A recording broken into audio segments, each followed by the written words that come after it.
الهيكل العظمي لهذا الديناصور عثر عليه خلال رحلة استكشافية أمريكية نيجيرية عام 2018 إلى إرهازر في منطقة أجاديز في النيجر. هذا النوع من الاكتشافات نادر للغاية لأن الهيكل العظمي لهذا الديناصور كان في حالة جيدة إجمالاً. اسم هذا الديناصور السوروبودا، وكان يتميز بحجمه الهائل حيث يعتبر أضخم حيوان عاش على سطح الأرض على الإطلاق. في نوفمبر الماضي قاد بول سيرينو عالم الحفريات الشهير فريقاً من المتخصصين الكبار لاستخراج ومعالجة أجزاء من هيكل هذا الديناصور. لكن في عين المكان كانت تنتظر هذا الفريق مفاجأة جديدة. التفاصيل مع فانسون رونولو، وهو عالم حفريات متطوع شارك في هذه التجربة الفريدة. Cette année, quand on est arrivé sur site, il y avait évidemment le dinosaure qui avait été trouvé en 2018, mais en fouillant un petit peu mieux autour, on en a trouvé d'autres. Et effectivement, on a sorti 5 sauropodes, donc ces grands dinosaures avec un grand cou, une longue queue, donc les plus gros animaux terrestres ayant jamais existé. Donc ça a été une très grosse collecte, effectivement. On pose souvent la question de savoir si, avec une sorte de radar, on pourrait voir dans le sol, etc.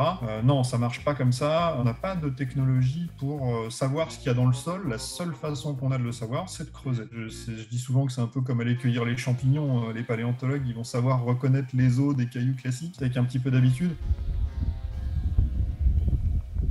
Sur la vidéo, en fait, on voit, j'en prends quelques-uns dans la main, un moment pour les rapprocher un peu de mon téléphone.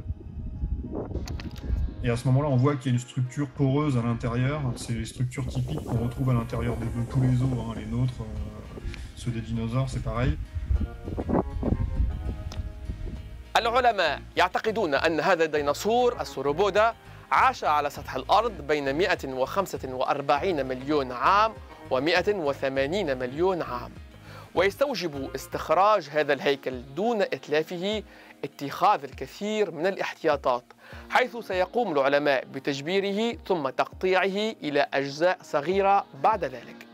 On va utiliser tous les moyens à notre disposition, donc ça peut être de la pioche, de la pelle, du marteau-piqueur. Donc on va vraiment creuser, détourer l'ensemble pour qu'on n'ait plus qu'un îlot avec le dinosaure qui sort en quelque sorte du sol et qui repose sur une grosse motte de sédiments. Découpé en gros tronçons, ce qui nous a permis par exemple sur celui-là de sortir en de mémoire 4 ou 5 gros plâtres, non pas un seul.